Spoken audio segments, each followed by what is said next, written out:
Welcome to a broadcast of the recent Lorain County Commissioners' General Meeting. Unless otherwise announced, meetings are held Wednesday morning at the Administration Building, 226 Middle Avenue, 4th floor, downtown Elyria. These are public meetings and you are invited to attend.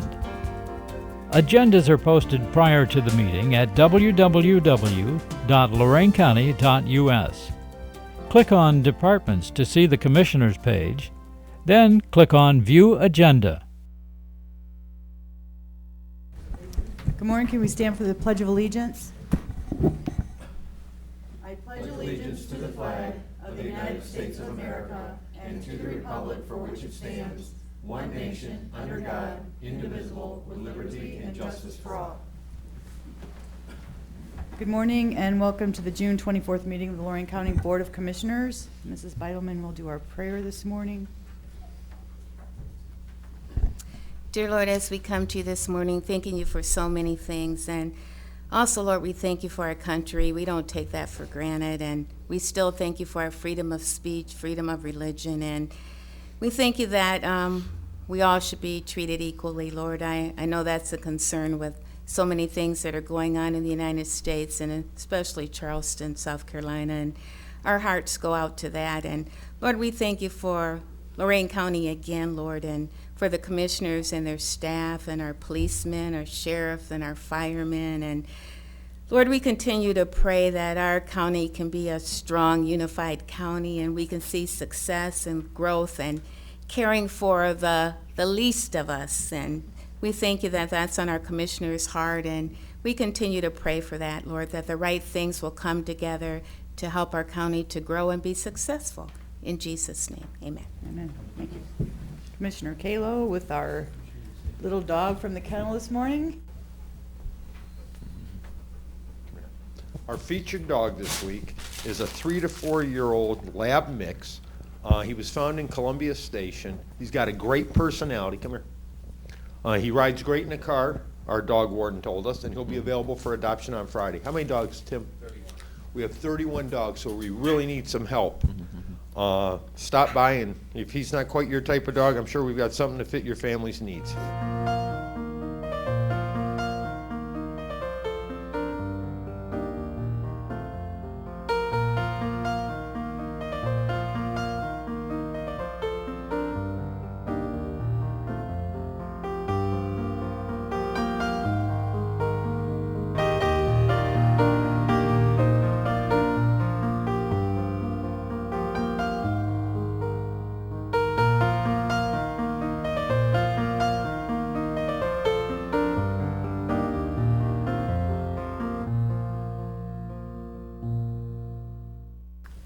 Madam Clerk? Under Resolutions Number 1, Investments. So moved. Second. Discussion. Ms. Kowski. Aye. Mr. Lundy. Aye. Mr. Kayla. Aye. Appropriations. So moved. Second. Discussion. Ms. Kowski. Aye. Mr. Lundy. Aye. Mr. Kayla. Aye. Transfers. So moved. Second. Discussion. Ms. Kowski. Aye. Mr. Lundy. Aye. Mr. Kayla. Aye. Advances and repayments. So moved. Second. Discussion. Ms. Kowski. Aye. Mr. Lundy. Aye. Mr. Kayla. Aye. Requisitions. So moved. Second. Discussion. Ms. Kowski. Aye. Mr. Lundy. Aye. Mr. Kayla. Aye. Travel. So moved. Second. Discussion. Ms. Kowski. Aye. Mr. Lundy. Aye. Mr. Kayla. Aye. Bills. So moved. Second. Discussion. Ms. Kowski. Aye. Mr. Lundy. Aye. Mr. Kayla. Aye. Under the airport, approve and enter in a sublease agreement with Aerdon Limited LLC and Charles Ingersoll and Judith Ingersoll for the airport hangar, effective retroactive to January 1st, 2015 through December 31st, 2015, with a 60-day cancellation clause and payment of $700 per month starting retroactive to February 1st, 2015. Mr. Cordes, do you have any comments on this? That seems like very inexpensive monthly rent for out there. Well, unfortunately, this is one of the leases we inherited from the old airport authority. Over the years, I've had many discussions with commissioners regarding what I feel was the inappropriate length that they were giving these leases for. Just for those that need some information on this, normally what you would do as an airport, you would lease at a very generous rate some valuable land on a taxiway to somebody who wanted to construct a hangar, a facility, maybe 20 years, 30, maybe 20 with a, it was a big build, maybe 20 with a 20 renewable, but thereafter the lease and the equipment and the building and everything that was on that land lease would revert to ownership of the airport. That's how a lot of these smaller reliever airports that were successful got capital buildings and facilities that they would rent. A lot of times the very same tenant that built the building after basically a synthetic lease would release the grounds again and the building back because the ownership had reverted. That was part of the deal for this great piece of prime land on the taxiway. Well, they started giving these leases that were 50 years with a 50-year renewable, or 20 years with 5 20-year renewables, and so they had a very generous land rate, and then they also had a very great spot at the airport for their hangar and facilities. This is one of the older leases. It does have a provision for subleasing in it. The council has reviewed that as well, I believe, Jerry. Yeah, Teresa, is this just the lease with Aerodin directly, or are we also approving their subleases?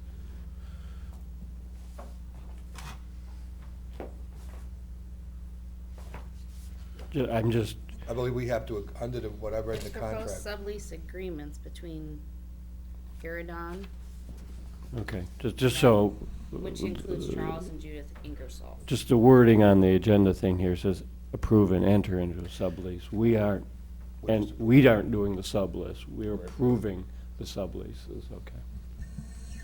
So one of the provisions is that we have to approve of their sublease. And of course, it has that language which will not, unreasonably be withheld, and your interpretation of reasonableness and ours, you never know. So you're gonna see, we have a couple leases coming this year that we're working on, and we inherited them. I want to make that perfectly clear. Any leases that we've done have not had those same provisions in them.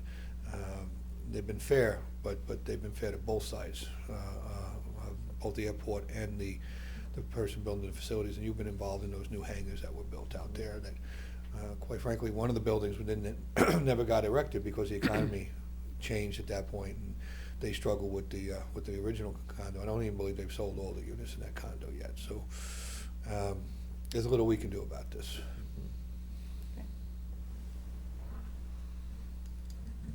Did I make a motion? Oh, so moved. Second. Any further discussion? Ms. Kowski? Aye. Mr. Lundy. Aye. Mr. Kayla? Aye. Under the Commissioners, authorize various personnel actions as indicated on the summary sheet for employees within jurisdiction of Lorraine County Commissioners. Mr. Cortez? Thank you, Madam Commissioner. I do have a few personnel issues, some potential hires at Golden Acres, Job and Family Services, Solid Waste. I'd like to go over those with you, and also update you on ongoing negotiations, specifically at 911, and potential purchase and sale of real estate. And imminent. Litigation? Excuse me? Litigation? Yeah, I had a little frog. Okay. Litigation.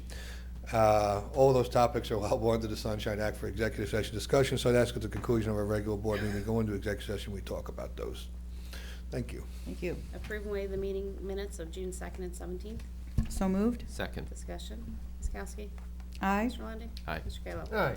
Approve the enterprise zone tax abatement agreement with City of Oberlin, Agrinomix LLC, and Creekside Properties LLC, which calls for a 15,000 square foot addition to its Oberlin facility at a minimum of $700,000 to create 5 new full-time jobs, and abatement is for 10 years with 75% abatement. Do we have a presentation?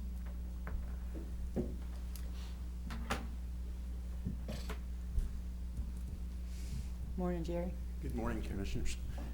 I'm pleased to be before you today. with- Introduce yourself, because you don't come very I often, don't so we come need very everybody to often. know I who you hope to are. be coming more. Oh, I hope so too. The but- start of good things. I'm Jerry Goode. I'm the Economic Development Coordinator for Lorain County. I'm very pleased this morning to have with me Rob Lando, who's the managing member for a company called Agrinomix, based in Oberlin, Ohio. There's some exciting things happening there. These are the kinds of companies you like to see. They're homegrown, they're expanding, and they're doing well. So Rob's going to give us a little presentation on what's before you this morning and what's going on with his company. I just want to fill you in that for the enterprise zone this morning, It has met all the processes required by Ohio Revised Code to come before you this morning. The Oberlin Tax Incentive Review Committee met on June 9th and unanimously approved this enterprise zone. And then it was taken to Oberlin Council on June 15th, where it also was unanimously approved. I might also add, back on the June 9th, the schools were part of the committee and also approved this as required by the code to at least be notified. For this particular agreement, it's 75% for 10 years. Doesn't require school board approval, but it's good to have the schools involved. Right.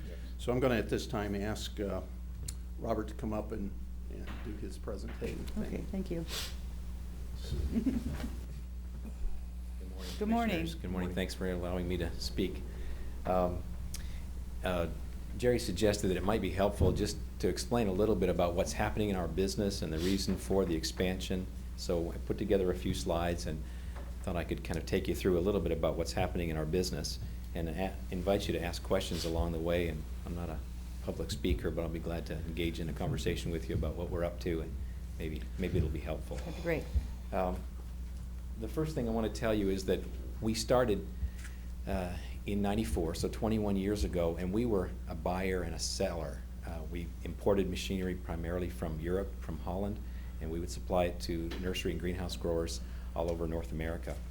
And we provided service for the products that we sold, and we were the exclusive agent for several companies out of Europe that didn't have a way into the North American market, really kind of high-end in our little industry.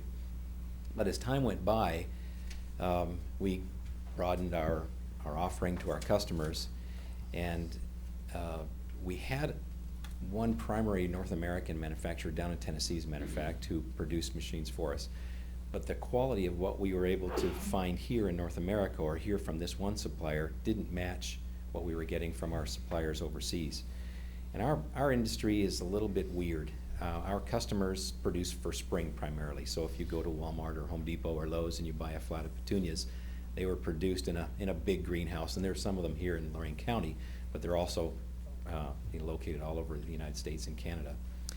And our customers primarily look at products that we sell to them, so automation tools, in a 16-week return on investment calculation. So if we were selling to the auto industry, we'd be looking at 52 weeks a year to operate. But our customers have a very tight window in which they're able to produce their products and sell them to the market. And so we're not able to look at this at a 52-week return on investment calculation. So everything is done a little bit differently. And so it's really tricky to be able to produce machinery that will provide the results that our customers need, but they also have a very quick return on investment. So it's been very difficult for us to find vendors to work with who will build a level of quality that we need to compete with our competitors, but also build them at a cost that will allow for that very quick return on investment. So that's the short version of why we've become a manufacturer, because we haven't been able to find those products by others. We're in fact a very reluctant manufacturer. It's not my gift, never wanted to be a manufacturer, but it's the only way that we know that we can continue to broaden our range and do it in a way that our customers will appreciate what we have and buy from us. So we've made a lot of investments over the last 10 years into becoming that manufacturer. We added additional in-plant offices for our engineering department. We added 2 mechanical engineers. So we don't have any illusions about it. We know we're not building airplanes, but we do it kind of the same way that they build airplanes out at Boeing. Everything is done on a screen in a 3D environment, and all the parts are individualized, and then you put them together on the screen and you check for tolerances and fit and finish and stresses, and everything is done in that 3D manner. And then we literally email those drawings, those models, across town and to somebody who has a laser, and there's a couple of our suppliers who are here in Lorain County and then a couple on the other side of Cleveland, and they literally laser cut and fold the pieces of metal the way we have them on the screen. We receive them back on pallets, and then we assemble the machines and put them all together. So that's the way our products are made. So that's why we added the mechanical engineers. We also added 2 mechanical engineering intern positions. So we bring in interns 2 at a time, and we continuously support 2 interns in our mechanical engineering department. They're usually 3rd or 4th year mechanical engineering students. We also built an internal panel shop to build electrical panels so that we could control the machines ourselves, because we weren't able to get a high enough quality product from existing suppliers, again, to meet that very tight ROI calculation that our customers use.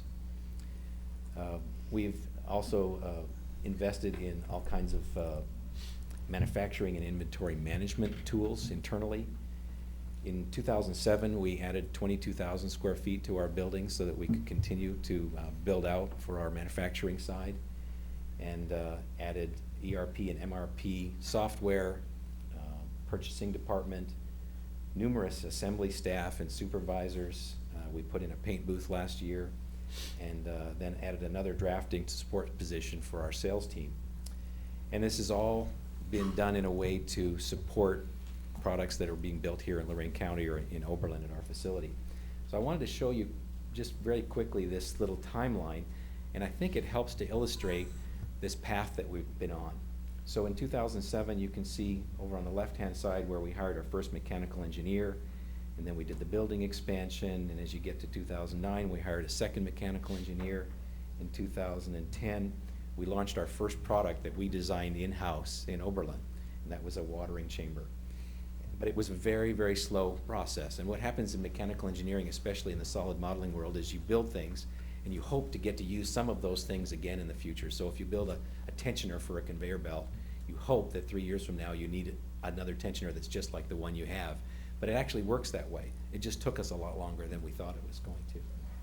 And so what happened is, then we added the intern program in 2011. Again, everything that I'm talking to you about is beefing up our internal engineering so that eventually we would have products that we could manufacture and sell. Then we started to launch more products later in 2011. In 2012, you'll see the launch of our mixing systems, which was a very significant launch for us. And then as we continue to invest in all of this engineering, eventually what's happened is we've been able to roll out these different products into our industry. We put in a 3D printer so that we could prototype more rapidly in-house. And anyway, I don't want to take you through every one of these, but I think it kind of helps to indicate that there was a tremendous amount put in early, and eventually we started to harvest some of those results. And that will tie back in a moment to the payroll and what's happened inside our company. We're a clean manufacturing facility. We are practically emissions-free. We have a boiler that is about the same size as this table here, and it heats our entire facility, and in fact doesn't have to be expanded for the addition that we hope to build. And we have heating tubes in the concrete floor of our building, so everybody has kind of heat below and a cool head, we'd like to think.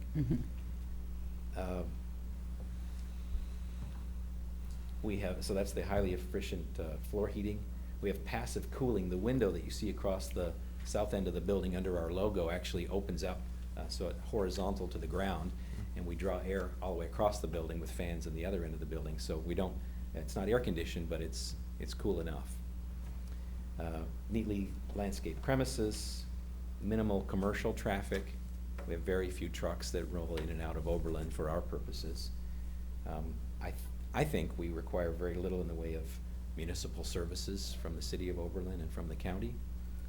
We do take advantage of the airport. I will say that. We keep an airplane for service purposes primarily at Lorain County Airport, and when our customers have troubles, we put technicians in our little airplane and we fly them off to wherever they need to go to take care of those customers. And we do contribute obviously to the local economy. We're a good payer. Our lowest annual wage for a full-time employee is $32,136, and our average wage for our employee group is $60,315. And those are some of our good folks. The building addition that we're planning to build is kind of highlighted in yellow with the blue outline. It's 15,000 square feet. It's identical to the rest of the building, so when it's done, if all goes well, you won't be able to tell that it was an addition. It would have looked like it was originally built there. And it continues out just to the south of our existing building. Our original site, when we built the original 30,000 square feet, was designed for 100,000 or 115,000 square feet. This will take us up to, I believe, mid-70s, 73,000 square feet. And it just continues along the plan that we started in 2000 for this building site. You have enough parking spaces to go along with the No, addition? we're gonna add parking spaces as well. Matter of fact, we're completely maxed out. Yeah, I don't know how many parking spaces we're adding. I think it's about 20 or 25. And they'll just be right alongside the That's part of the building. project? It is. Mhm. So to stay or not to stay, I wanna make it as clear as possible that our intent is to stay in Oberlin and stay in Lorain County. We were born here, and we've grown here. The county and the city have been very good to us, and we're happy residents of Lorain County and of Oberlin. But we live in the real world, and in the real world, other communities have asked us to reconsider location. They've inferred that financial assistance is available, and so in that climate, then our question was, well, if we stay in Oberlin, how would Oberlin look at our project, and how would the county and the state look at our project? And so we looked into all of the possibilities that were available to us, and that's why we come before you today talking about the tax abatement request.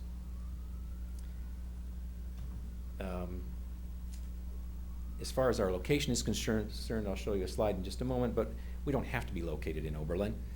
It's good that we are. It's relatively local to where our employee base is, but it's not absolutely necessary. But we want to put aside the temptation to move. We want to stay in Oberlin, and that's why we're here before you. This is a slide just showing you where our employees live, and the red dot in the center is Oberlin, where our factory is, and you can see it's somewhat central to our employees. We have a few folks that come from as far as Sandusky, down in West Salem, and Rocky River, but most of our employees are either Lorain County or Huron County. This is a slide that just gives you a little snapshot into how those product launches and all this investment that we've made has turned into salary dollars and withholding in the lower part of the screen. What it shows is that we have almost doubled since 2009 the withholding taxes based on wages, and that's because these launches have worked. The products have been very well received by our clients, and we've been continued to develop more products and build more of those products, and so it has resulted in significant growth in our staffing and in our payroll, and therefore withholding.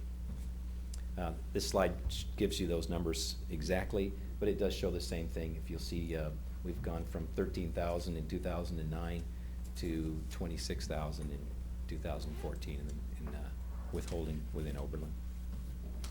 So conservative estimates of additional staffing, I believe that these commitments that we're making are extremely conservative, and I'll just put all of them up at one shot.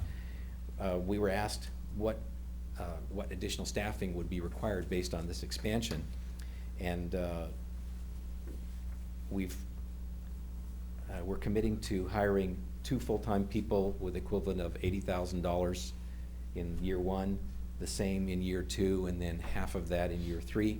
We think it's extremely likely that we'll go well beyond this, but we want to be careful in a situation like this that we don't underestimate or overestimate, pardon me, our plans, even if they are in good faith. We're quite certain we'll be able to make these hiring additions and in fact certify out quite early in this process, I believe.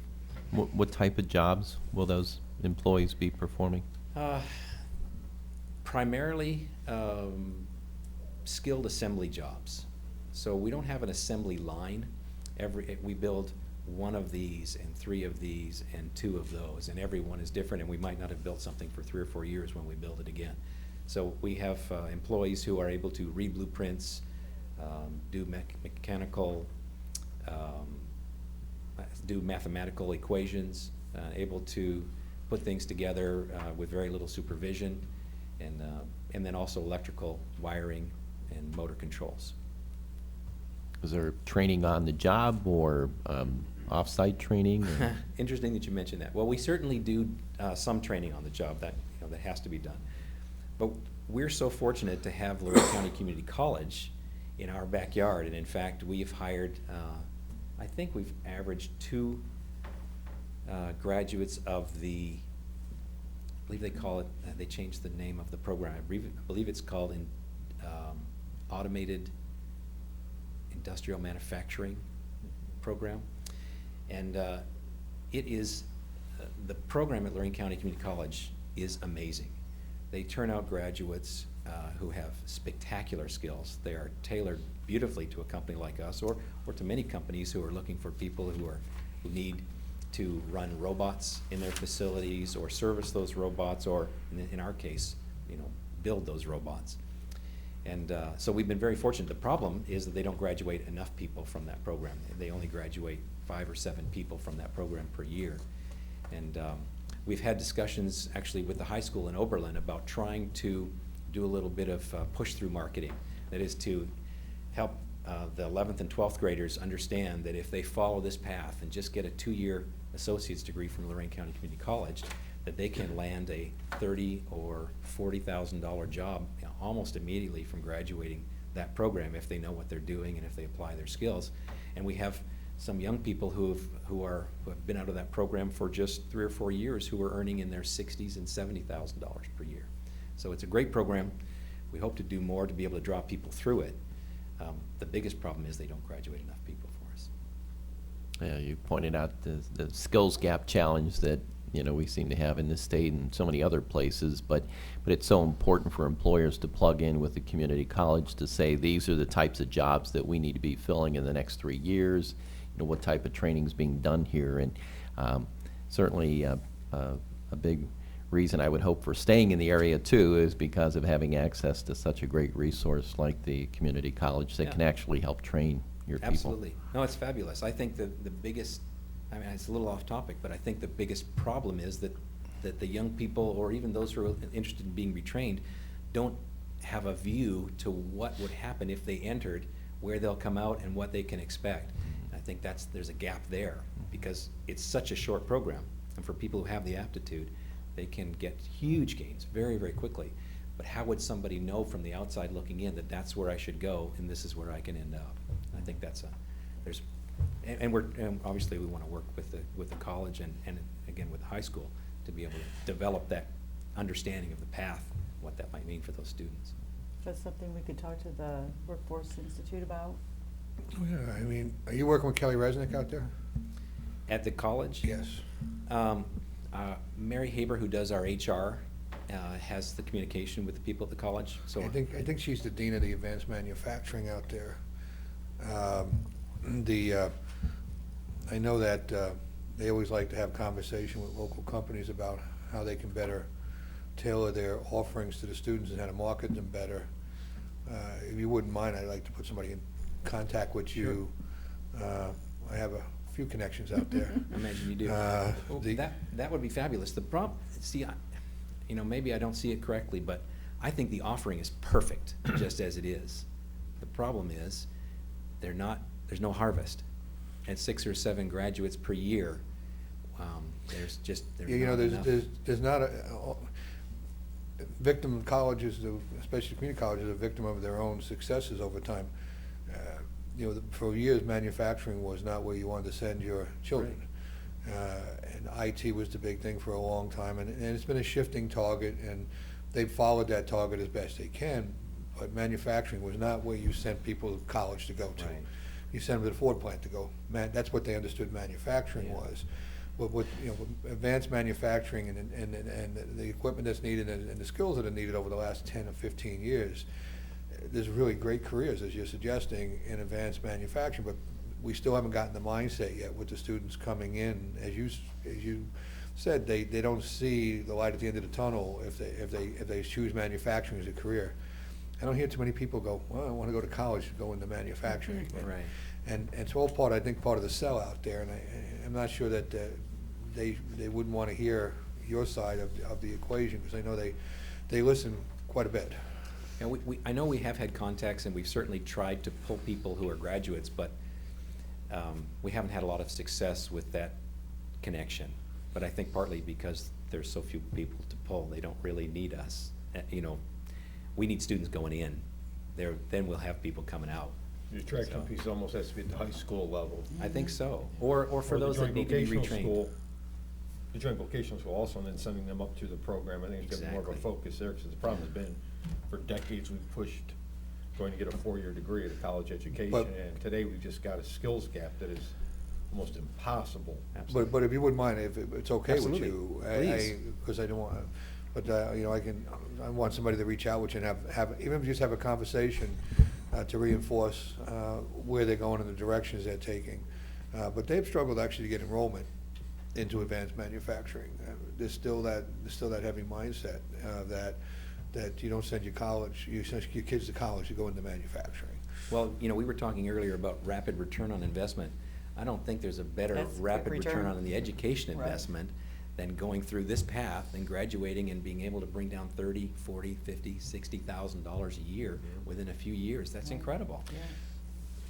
Perfect. I'll set that up. Thank you. Okay, thank you. So anyway, just to kind of finish us off, like any business, we have to be assured that we're situated in an advantageous locality that values our growth, our stability, our clean manufacturing model, our modern facilities, competitive salary and benefit packages we've discussed, extensive investment that we've made into future products and services, the contribution that we make to the local economy, and one key element to our future success is being certain that we're located in a pro-growth community that understands our needs and is able to provide advantageous property tax treatment to match our investment in facilities and additional personnel. And I want to make it clear that we're not asking, I don't think we could ask for, although we would love to, we're not asking for our taxes to be lowered. In fact, our taxes will go up when we build this building. What we're asking for is for an abatement for 75% of the additional taxes for the period of 10 years while we continue to build out our programs and fill this place up. It's a good investment in our community to get you that abatement. Yeah, we've been making the investment, and I think it is a good investment for all of us. How many current employees? You said 5 going forward. What do you have currently? We have about 30 employees, Wow. 28 or 30 employees. I saw the payrolls, but I didn't know how many bodies that was. So we need a 75% exemption or tax abatement on the proposed expansion for 10 years. That's what we've asked for. And that's all I have. You know, Commissioners, the growth in our economy is going to be on the grow your own strategy. It's going to be through entrepreneurship and startups and expansion of those startups that have made it through the recession. And we have very few tools to assist them except tax abatements. And, you know, we're going to see more and more of these, and I hope we see more and I more of them. I hope know we a do, lot of right. people don't like to see them, but the community's going to receive an additional 25% of taxes that wasn't there before, and after 10 Exactly. years, That's they're what going to they have receive another 75% that wouldn't be there without doing these type of arrangements. They're excellent for expansion, even though there's some negativity from certain sectors of the community. But still, it's long-term gain. You gotta look going forward, so, like you said, 25% more taxes now, and then in 10 years, they'll get 100% more taxes, plus the inflationary models, so. And the withholding that continues to grow by adding the existing employees, adding the additional employees and then those on top of Right. that. So I think there is a short-term gain, but there's a bigger long-term gain. Correct, that's what we have to Absolutely. look towards, Right. so. Thank you. Yeah, thank you. Commissioner, make the motion. So moved. Second. Any further discussion? Ms. Kowski? Aye. Mr. Lundy. Aye. Mr. Kayla? Aye. Thank you. You did a wonderful job presenting. Jim, one clear second. I just thought maybe you guys would have anything else to say. Yeah, hopefully we get one, more of these coming in before us. That would be wonderful. Okay. Under 911, authorize an expense correction, in the amount of $207,676.61 that was charged to 911 bond funds and should have been charged to 911 operating fund. This payment was made for maintenance on the New World System. So moved. Second. Discussion. Ms. Kowski? Aye. Mr. Lundy. Aye. Mr. Kayla? Aye.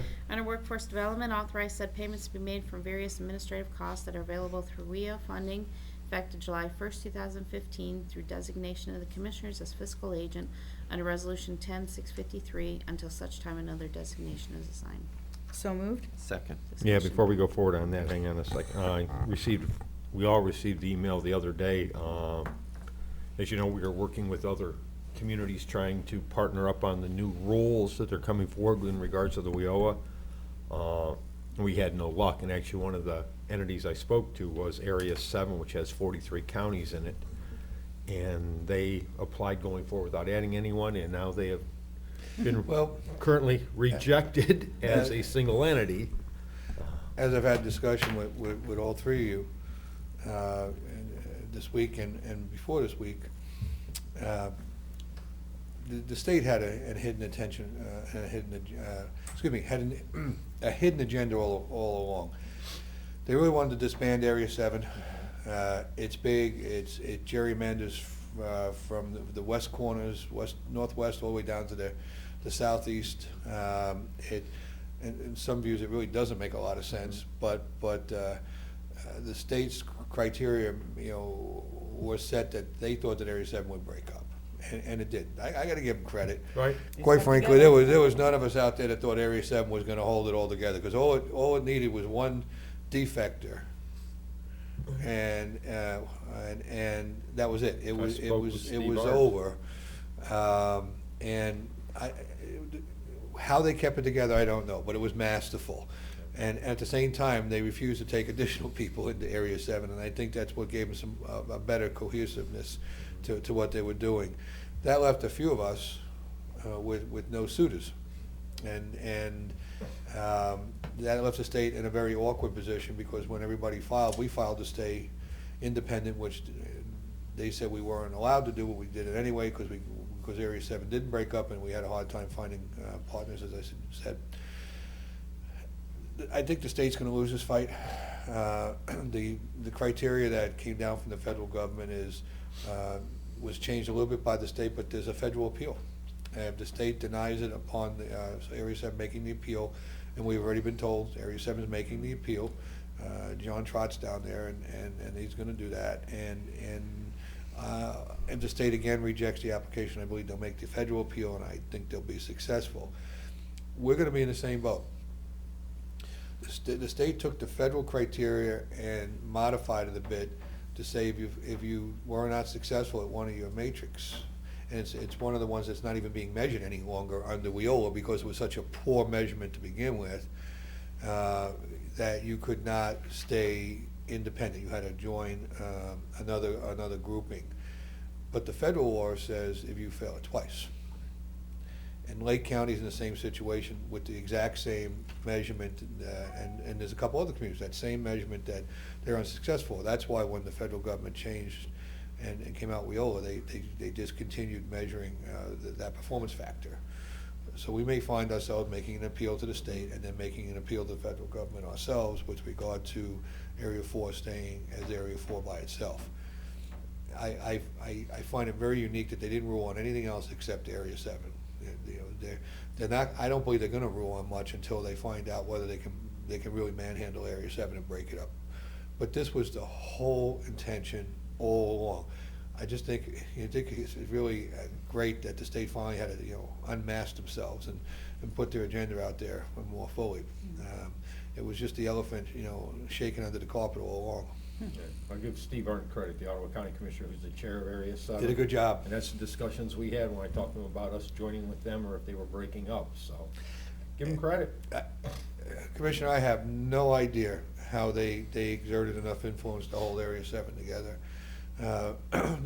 They've always done a rather good job, but the problems in Appalachia are completely different than the problems in Toledo. That's what I'm saying. It doesn't make a little sense. And remember, Area 7 was a creation of the state years and years ago when they didn't know what to do with some of these smaller communities. They cobbled them together, and they created Area 7.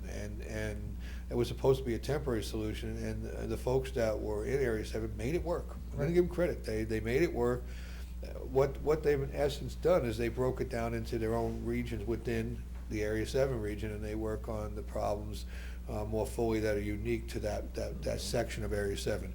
It was good leadership, it was good management, and they should be given a chance to continue that good work without the state having its own agenda just because they want to.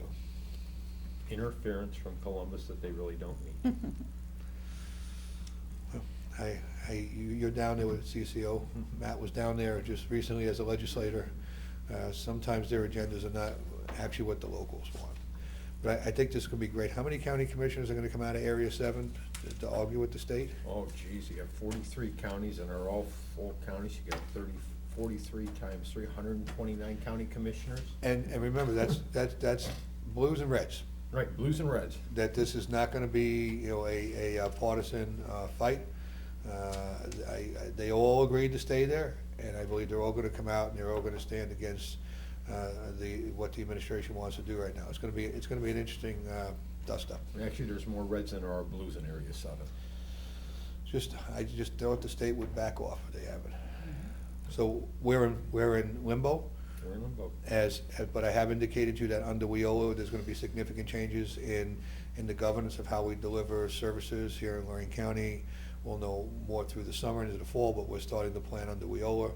There's gonna be a greater investment in the authority of the WIB board. They're gonna move more towards an authority board, away from the advisory board. We appoint the WIB board. Before, we also did most of the governing and fiscal matters, but some of that's gonna change under WIOLA. But we'll be working on those changes. Where we're going to be is gonna be probably decided in the next couple of months, but we still have to plan for those changes. The problem is if we get pushed into another area and we're not successful in appeal, all the work we've done is gonna be for nothing, because we're gonna have to start all over again, but we can't wait. So we're planning for the best, but we'll be prepared for the worst. Great, thank you. And oh, yes. Yes, okay. Ms. Kowski? Aye. Mr. Lundy. Aye. Mr. Kayla? Aye. Approve and enter and purchase a service contract with Workforce Institute of Lorain County in the amount of $803,888 to serve as one-stop servicing coordinating entity effective July 1st, 2015 through June 30, 2016. So moved. Second. Discussion. Ms. Kowski? Aye. Mr. Lundy. Aye. Mr. Kayla? Aye. Approve and enter purchase service contract with Stephen Hugel Avon to provide professional shopping services available through Rio and other available funding effective July 1st, 2015 through June 30, 2016 at a cost of $40 per referred participant and assign no more than 50 participants. So moved. Second. Discussion. Ms. Kowski? Aye. Mr. Lundy. Aye. Mr. Kayla? Aye. Under Domestic Relations, approve funding request of $205,727.70 from Victim of Crime Act State Victims Assistant Act grant. Wow.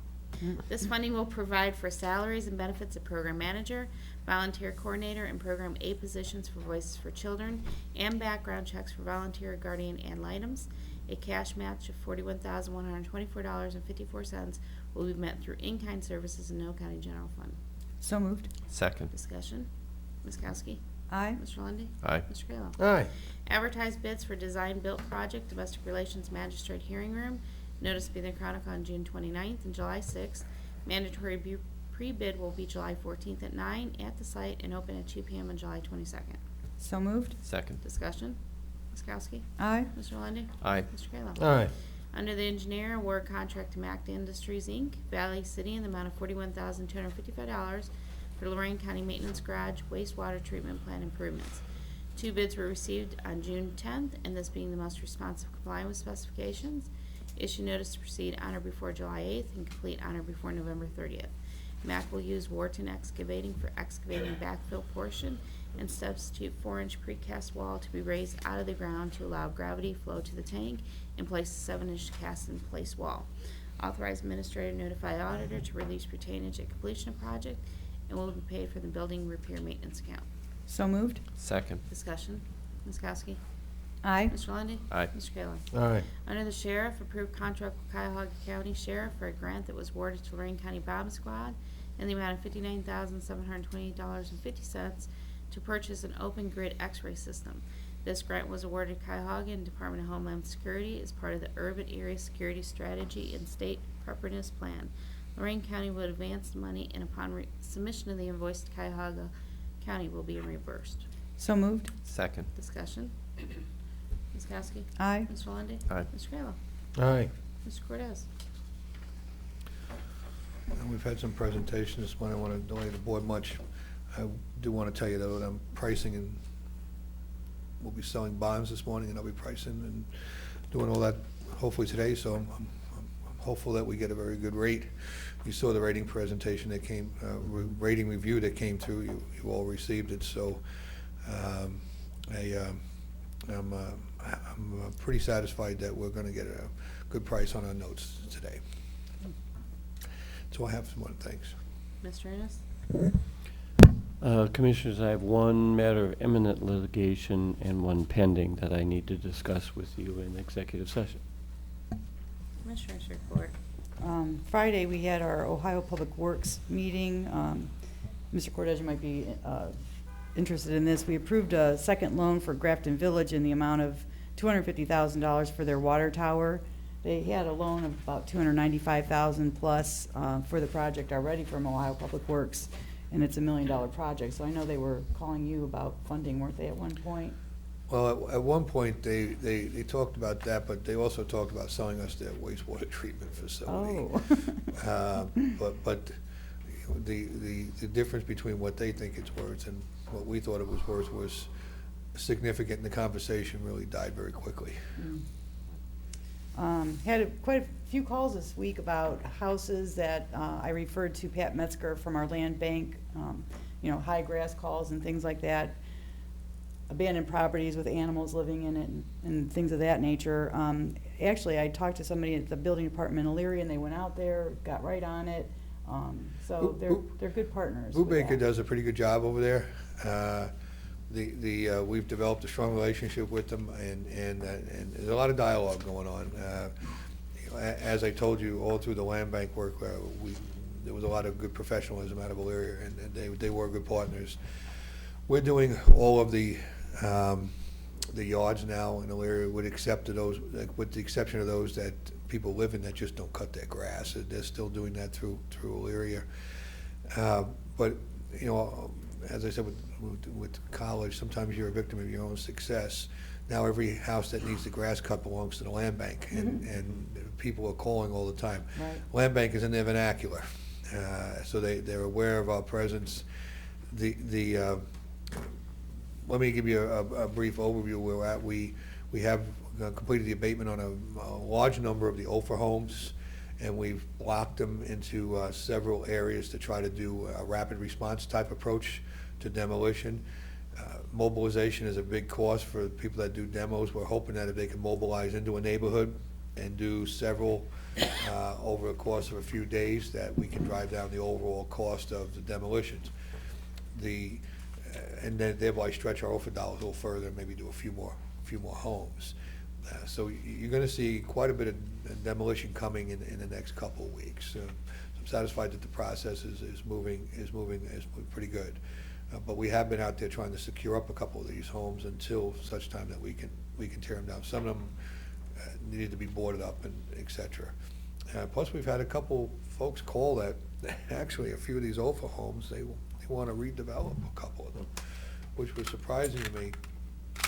So we're having conversation about possibly coming up with a redevelopment agreement with clawbacks and guaranteed investments. And we really could use some redevelopment on a few of these places. If the people are willing to put the right kind of money into it and want to invest in it, we need to have a conversation with them. So you saw the email come through from Mike Regarding, the home, one of the homes that he owned the oh, home yeah, next to. right. I haven't gotten an answer on that yet. I've been talking to him. Okay. And we went out, took pictures, and was sending it to him to see if he's still interested, because he owns a property next door to it. And he said, I'd really like to renovate that one next door and bring it back into productive use. You guys gonna tear it down? So we may use that as a test to develop, policy and procedure with regard to developers' interest in investment in redoing property. And how many houses have we gone and demolished yet this year? Have we? We've only demolished a Just handful one? this year. Well, we got a couple more. We did some emergency ones. Right. But we're getting ready to, that's what we're bidding right now. We're gonna have them out there and we'll get the quotes and take them down. We've done a couple of emergency knockdowns. We did the one out in the township. And actually, I saw the sign went up on the one on Lake Avenue we've been working on. That's up now, Right. just north of the Midway Old Boy. That's gonna be, I think that's gonna be a valuable property there myself. I think that's ripe for redevelopment over there. Commissioner Kokoski was unable to attend the township trustee meeting with us, but some of the township were very favorable in their comments towards the work we've done in their communities. I think it was good for the other townships to hear that from them and get their involvement. And contrary to popular belief, Ted did go to a township meeting and make it out alive. You were worried about it when I was surrounded at the end, though, I weren't you? didn't run out and jump in front of you and say, I'll protect you, but I think generally speaking, it was well received that we were all out there. Keep calm, Kalo showed up at a County Township Association meeting. And hell didn't freeze over. Yeah. Well, I had a couple of meetings that got canceled due to power outages, all the, weather-related incidents, and all those people in Avon Lake who are experiencing flooding and things of that nature. My heart goes out to you. Been there, done that. So, and I'm gonna end of my report. Are you still flooded, Commissioner? I'm not. No, I'm not. Thank God. Yeah, as Jim pointed out, myself, Commissioner Lundy, Mr. Cordes, and Pat Metzger from our Port Authority attended the County Township Association meeting. It went very well. A lot of dialogue, a lot of discussion on how the land bank works in regard to the OFA money and why it had to be used in the urbanized areas and not the areas outside of the urban townships, essentially based on the rules, low to moderate income, housing density. So I think they got good understanding and are bringing projects forward. So I think it went very well. He said they had a very nice meeting. Pat Echo and the fiscal officer, Chad Parson, Tim Halsick as township trustees. Nice job hosting the event. The international breakfast was Monday morning. Ted Ginn was the speaker from the Ginn Academy in Glenville High School in Cleveland. Did a very nice job. Again, motivational to a point. They had a great turnout, 24 princesses. Just a great week, International Festival in Lorain. End of my report. It was a lot of things going on in the county here over the past week. North Ridgeville Chamber of Commerce recognized the businesses of the year. Congratulations, First Federal of Lakewood over there, and also Extreme Performance. Enjoyed attending the Lorain County Township Association meeting with Ted and with Jim. I wanted to thank Jim Cordes and Pat Metzger for coming out to explain the operations of the land bank to the township trustees, and so now they have a better understanding as to how they can get in the queue and get some of those properties down in the townships. Also wanted to commend the Elyria NAACP. They had put together a quick prayer vigil at Zion Baptist Church on Friday for the victims and their family of the church shooting there in South Carolina. I was unable to attend, but they had put that together rapidly. I know they had a good turnout from that, according to the newspaper reports. Had an interesting opportunity to attend the ribbon cutting for the new Indian motorcycle dealership over there in Sheffield Village. I do not ride motorcycles, but boy, those things are sweet. We'll have to get you into the saddle. Beautiful looking bikes, and I guess I kept thinking motorcycles, I'm a little out of touch, I guess. I thought motorcycles were maybe 15,000, whatever. These babies were like 27, 30,000 plus, but beautiful bikes, and it's just so exciting to have that dealership there because that's certainly a destination type business that people travel a great distance to be there. And obviously, I think they're going to get a lot of traffic on Thursday nights. When at Quaker Steak, they have bike night. A lot of folks coming over there to check out the new dealership. But if you haven't been there, even if you don't ride motorcycles, you got to walk through and just look at these things. They're beautiful. Well, you're a biker, so yeah, I got to tell you, everybody can be an outlaw for a few hours a week when you get on your motorcycle. You get to like wear, different garb that otherwise would be seen. It's really weird, and it never ceases to amaze me how you wouldn't be caught with a pink anything, but you may have a fluorescent pink motorcycle, and it's perfectly acceptable. So it's a great feeling. I'm gonna have to get you into on that bike of mine once and see what you. I haven't seen you wear your leather vest to the meetings here, so But we should have bike meeting and see how that goes. Okay. Also had the opportunity to attend the Avon Lake Historical Preservation Committee had recognition of the Dunning home in Avon Lake. It's the first property to receive the historical preservation designation in the city of Avon Lake, and this is going to hopefully open the door for other homes to come. But congratulations to Glenda Lee and Tom Burns. They've worked to maintain that important part of Avon Lake history, and hopefully others now will follow. Enjoyed attending the international breakfast on Monday. And also would like to say Happy Father's Day to Dad, Jake Lundy, who appropriately on Father's Day, we took him to Jake's on the Lake in Avon Lake for a burger and a Lake Erie perch sandwich. Okay. Board correspondence. I move the reading be waived. Second. Discussion. Ms. Kowski. Aye. Mr. Lundey. Aye. Mr. Kayla. Aye. Public comment. Anybody? Seeing none, I move we go into executive session as outlined by the administrator. Did Jerry have something too? Yes. And the assistant county prosecutor. Second. Ms. Kowski. Aye. Mr. Lundey. Aye. Mr. Kayla. Aye. This has been a broadcast of the recent Lorain County Commissioners' General Meeting. Unless otherwise announced, meetings are held Wednesday morning at 9:30 at the Administration Building, 226 Middle Avenue, 4th floor, downtown Elyria. These are public meetings, and you are invited to attend. Agendas are posted prior to the meeting at www.loraincounty.us. Click on Departments to see the Commissioners page, then click on View Agenda for a printable copy of the agenda.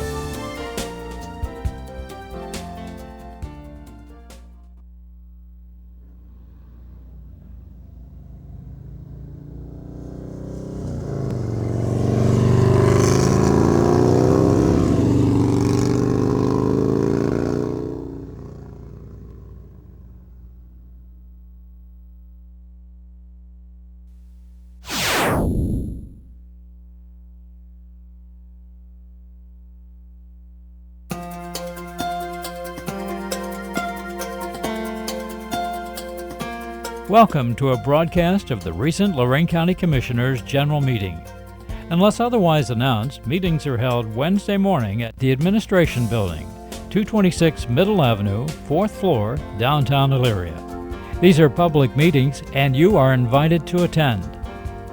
Agendas are posted prior to the meeting at www.loraincounty.us.